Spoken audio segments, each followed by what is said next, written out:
My fiancé said, "Stop introducing me as your future wife. It makes me look like I settled." I replied, "Good to know." That evening, I quietly removed my name from every guest list she had added me to. 2 days later, she walked into a brunch with her friends, and the moment she saw what was placed at her seat, she forgot how to breathe. I'm Owen, 33, and 3 days ago my fiancé told me that being engaged to me made her look like she'd settled for less. By the time she sat down at brunch with her friends and saw the envelope I'd arranged to have delivered, she realized that I'd decided not to be anyone's consolation prize anymore. I'd been with Andrea for almost 3 years, engaged for 5 months. We met at a work conference when I was 30 and she was 31. She worked in corporate law, I'm in finance. We hit it off immediately, same sense of humor, similar backgrounds, both wanted marriage and kids eventually. The relationship progressed naturally. We moved in together after a year, got engaged last spring, set a wedding date for next October. But about 2 months ago, something shifted. Andrea started making comments about my career, my social circle, my potential. Nothing overtly cruel, just these little digs that added up. "You're comfortable where you are, aren't you? Don't you want to aim higher? My friends' partners are all directors or VPs by now. I make good money, not executive level, but solid 6 figures. I'm happy with my work-life balance." I thought Andrea was too. Apparently not. 3 weeks ago, we went to her friend Vanessa's engagement party. Big event, lots of Andrea's social circle there. When we walked in, I introduced us to some people Andrea wanted to network with. "Hi, I'm Owen, and this is my fiancée, Andrea." Later that night in the car, she brought it up. "Can you not do that?" "Do what?" "Introduce me as your fiancée. It's just weird." "Weird how? We are engaged." "I know, but you don't need to announce it like that. It makes me feel like you're, I don't know, claiming ownership or something." I let it go. Figured she was tired, the party had been long, whatever. But then 2 nights ago, we were at a dinner with some of her colleagues. Old law school friends, people she'd known for years. When someone asked how we knew each other, I said, "Andrea's my future wife. We're getting married next October." The table went quiet for a second. Then conversation resumed. But Andrea's face had gone tight. On the drive home, she exploded. "I asked you not to introduce me like that." "Like what? As my future wife? That's literally what you are." "It makes me look like I settled. Like I couldn't do better, so I just picked you." I felt like I'd been punched. "You think marrying me makes you look like you settled?" "That's not what I meant." "That's exactly what you meant. You just said introducing you as my future wife makes you look like you settled. How else am I supposed to interpret that?" "You're twisting my words. I'm just saying you don't need to be so public about it. My friends are all marrying doctors, executives, entrepreneurs. And you're fine. You're good at what you do, but you're not ambitious like them. When you announce me as your fiancé, it highlights that. Highlights that you're marrying someone you consider beneath you." "I didn't say beneath me. You said I make you look like you settled." "Same thing." She went quiet. Didn't apologize, didn't take it back. Just said she was tired and went to bed. I sat in the living room for probably 2 hours thinking. Then I made some decisions. First, I pulled up every event Andrea had RSVP'd us for over the next few months. Her friend's wedding shower, a law firm gala, her college roommate's birthday party, several brunches and dinners. For all of them, she'd added me as her +1 without asking. Just assumed I'd come along as her accessory, her partner she was apparently embarrassed to claim. I went through each event and removed myself from the guest lists. Sent polite emails to hosts saying I wouldn't be able to attend, apologizing for the late notice. Some of them were Andrea's close friends who had my email from previous events. I kept the messages brief and professional. Then I did something else. I contacted Andrea's best friend, Melissa. We'd always gotten along well. I asked if she'd be willing to help me with something at this weekend's brunch, a group thing Andrea had planned with her inner circle. Melissa was hesitant until I explained what Andrea had said. Then she agreed immediately. The next morning, Friday, Andrea acted like nothing had happened. She was getting ready for work, talking about wedding planning, asking if I'd confirmed our RSVP for her friend Sarah's wedding shower that weekend. About that, I said. I canceled my RSVP. What? Why? Because you're embarrassed to introduce me as your fiancé. So I figured you'd rather go to these events solo. Avoid the whole settled thing. Owen, don't be ridiculous. I'm not being ridiculous. I'm respecting your wishes. You don't want people knowing you're marrying me because it makes you look bad. So go to your events alone. Problem solved. You're being childish. I'm being clear. You said what you said, I heard you. Now I'm acting accordingly. She stared at me. So you're just not coming to Sarah's shower? Or any of the other events you signed us up for? I went through the list last night, removed myself from everything. You can't just... I can, and I did. If you're embarrassed to be engaged to me, don't bring me. Simple. I left for work. She texted me throughout the day, first angry, then defensive, then trying to backtrack. I didn't mean it the way it sounded. You're overreacting. Can we please just talk about this? I responded once. I heard exactly what you meant. Enjoy your brunch Sunday. Update 1. Saturday.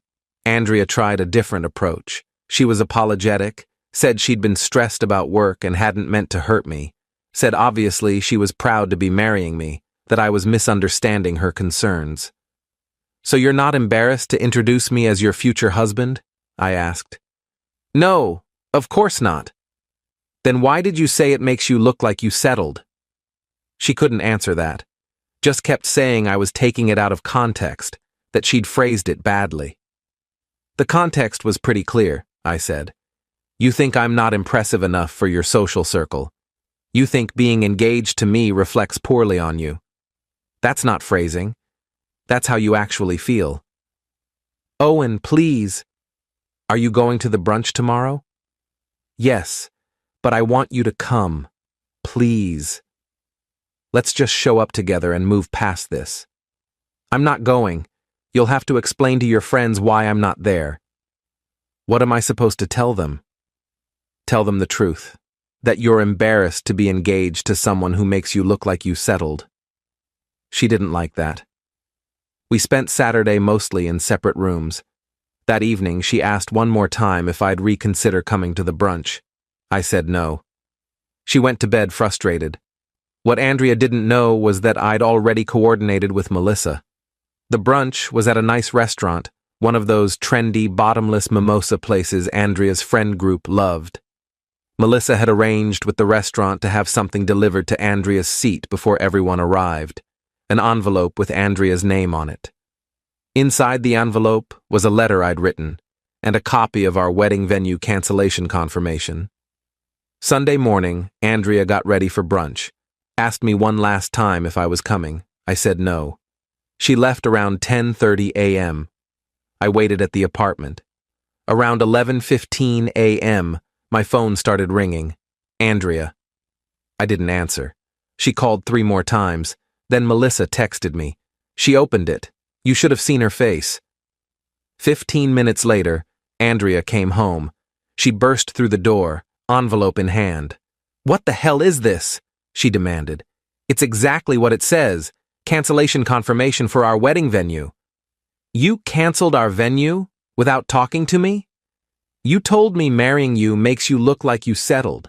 I decided to solve that problem. No wedding, no settling. Owen, you can't just cancel our wedding. I didn't cancel the wedding. I canceled the venue. But yeah, I'm canceling the wedding too. As of right now, we're not engaged anymore. She just stared at me. You're breaking up with me? Because of one comment? It wasn't one comment. It was a pattern. Months of you making me feel like I'm not enough. Like you're embarrassed of me. Like you're only with me because you couldn't find someone better. I'm done being someone's backup plan. You're not my backup plan. Then why did you say introducing you as my future wife makes you look like you settled? Why have you been comparing me to your friends' partners? Why do you care so much about how I make you look to other people?" She couldn't answer. Just stood there holding the letter and the cancellation notice. "The letter explains everything," I said. "How you've made me feel for months. How I'm tired of being treated like a disappointing choice. How I deserve someone who's proud to be with me, not embarrassed." "Owen, please. I'm sorry. I didn't realize—" "You didn't realize because you weren't thinking about me at all. You were thinking about your image, about what your friends would think, about whether I was impressive enough for your social circle. That's not love. That's social climbing. That's not fair. What's not fair is spending 3 years with someone, agreeing to marry them, then telling them they make you look bad. That's what's not fair." Update 2. Andrea didn't leave. She spent the rest of Sunday trying to convince me I was overreacting, that I was throwing away 3 years over a misunderstanding, that if I'd just give her a chance to prove she didn't really feel that way, we could work through this. "How are you going to prove it?" I asked. "By introducing me to your friends? You already had that chance, multiple chances, and you made it clear you didn't want to. I'll do it now. I'll call everyone from brunch, tell them you're my fiancé." "Don't bother. Melissa already told them. After you left the brunch in a panic, she explained to everyone what you'd said to me, about settling, about being embarrassed. Your friends know exactly why I ended things." Her face went white. "Melissa told them?" "I asked her to. You wanted to keep me hidden, make me your secret shame. I wanted your friends to know the truth about why the wedding's off. You humiliated me in front of my entire social circle. You humiliated me for months, called me unambitious, said I made you look bad, compared me to other people's partners. I just made sure your friends knew the real reason we're done." She tried for another hour to change my mind, cried, apologized, said she'd do anything, but I was done. I told her to pack a bag, stay somewhere else for a few days while we figured out living arrangements. She eventually left around 6 p.m., went to stay with her sister. Monday morning, I contacted a lawyer about untangling our finances. We'd combined some accounts, co-signed on the apartment lease. It was going to be messy, but necessary. Monday afternoon, Andrea's mother called me. "Owen, honey, what's going on? Andrea called us crying, saying you ended the engagement." "I did. Did she tell you why?" "She said you overreacted to something she said, that you're being unreasonable. She told me that being engaged to me makes her look like she's settled, that introducing her as my future wife embarrasses her because I'm not impressive enough for her friends. Those are her words, not my interpretation." Silence. Then, "She said that to you?" "Multiple times, in different ways, for months." "Oh, Owen, I'm so sorry. That's not okay. That's not how you treat someone you love." "That's what I figured. Do you think there's any chance you two can work through this?" "No. I spent months feeling like I wasn't enough, like I was some disappointment she was stuck with. I'm not going back to that." "I understand. I'm sorry it ended this way. You've always been good to our family." We talked for a few more minutes. She said she'd talk to Andrea, try to make her understand what she'd done.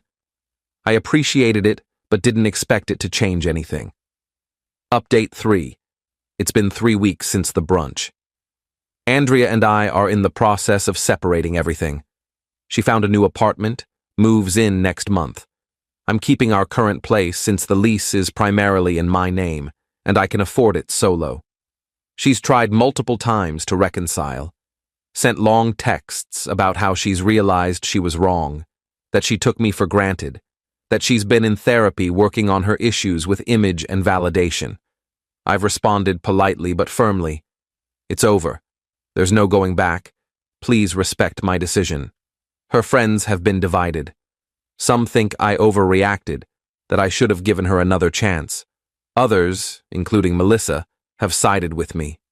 Melissa told me that after I left the brunch and she explained everything, several of Andrea's friends admitted they'd noticed her being dismissive of me, that she'd made comments before about me not being at her level. Apparently, it wasn't just in my head. The wedding venue refunded about 60% of our deposit. We lost some money, but honestly, worth it to avoid marrying someone who saw me as a disappointing choice. Andrea sent me a letter last week. Long handwritten thing about how she knows she messed up, how she's sorry she made me feel inadequate, how she wishes she could take it back. The letter ended with, "I wasn't embarrassed of you. I was insecure about myself. I thought if you were more impressive, it would make me feel better about my own choices. I projected my issues onto you, and I'm sorry." I read it twice. Then I put it in a drawer. Maybe she's telling the truth. Maybe she really is working on herself. But that doesn't change what she said. Doesn't change months of feeling like I wasn't enough. Final update. It's been 4 months since I ended the engagement. Andrea moved out completely about 6 weeks ago. We've had minimal contact since, just logistics about splitting shared items and closing joint accounts. Everything's finalized now. We're completely separate. I heard through Melissa that Andrea's been struggling. Lost some friends who sided with me or just got tired of the drama. Her family's disappointed in how she handled things. She's still in therapy, apparently, working through whatever made her so concerned about appearances and status. I ran into her once, about 3 weeks ago, at a coffee shop near our old apartment. She was with someone. I don't know if it was a date or just a friend, but she saw me, and her face went pale. I gave her a polite nod and kept walking. Didn't stop to chat, didn't engage, just acknowledged her existence and moved on. She texted me later that day. "It was good to see you. You looked happy. I'm glad." I didn't respond. My life's gotten significantly better since the split. I've reconnected with friends I'd neglected during the relationship. Started rock climbing, something I'd always wanted to try. Been dating casually. Nothing serious yet, but I'm not in a rush. I'm learning what I actually want from a partner instead of trying to be what someone else wants. The biggest change is internal. I don't second-guess myself anymore. Don't wonder if I'm ambitious enough, successful enough, impressive enough. I'm comfortable with who I am and what I've accomplished. If that's not enough for someone, they're not right for me. My brother asked me last week if I ever think about reaching out to Andrea, seeing how she's doing, maybe getting closure. My answer was no. We had closure at that brunch. She sat down and opened an envelope that told her exactly why I was done. That's all the closure either of us needed. Melissa and I still talk occasionally. She told me Andrea asked about me recently, wanted to know if I was seeing anyone. Melissa shut that down immediately. "That's not your business anymore," she'd told Andrea. "You had someone good and you made him feel like he wasn't enough. Let him move on." I appreciated that. The thing I keep coming back to is this. Andrea didn't just make one comment about settling. She revealed a pattern of thinking that had been there all along. The comments about my career, my ambition, my potential, they were all part of the same issue.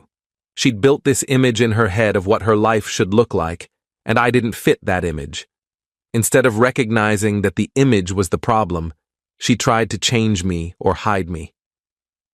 I'm glad I found out before the wedding, before we had kids, before I spent years trying to live up to standards I was never going to meet because they were arbitrary and constantly shifting. Some people think I was too harsh, that canceling the venue and having the letter delivered at brunch was unnecessary drama, but I disagree. Andrea needed to understand that actions have consequences, that you can't treat people like disappointing accessories and expect them to stick around. The letter at brunch made sure she and her friends understood exactly why I was walking away. Would I do it differently if I could go back? Maybe I would have had a longer conversation before canceling the venue. Maybe I would have given her one more chance to apologize meaningfully. But probably not. She'd had months to apologize for the comments, to recognize she was hurting me, to change her behavior. She didn't. She only cared when I took action. I'm Owen, 33, single, living in an apartment that's all mine. Learning that being alone is infinitely better than being with someone who makes you feel small. Andrea thought I wasn't impressive enough for her friends. Turns out, she wasn't impressive enough as a partner. That's all there is to it. Edit 1. People keep asking what the letter said exactly. I kept it simple. Explained how her comments had made me feel over the past months, listed specific things she'd said, including the settled comment, and stated clearly that I was ending the engagement because I deserve someone who's proud to be with me.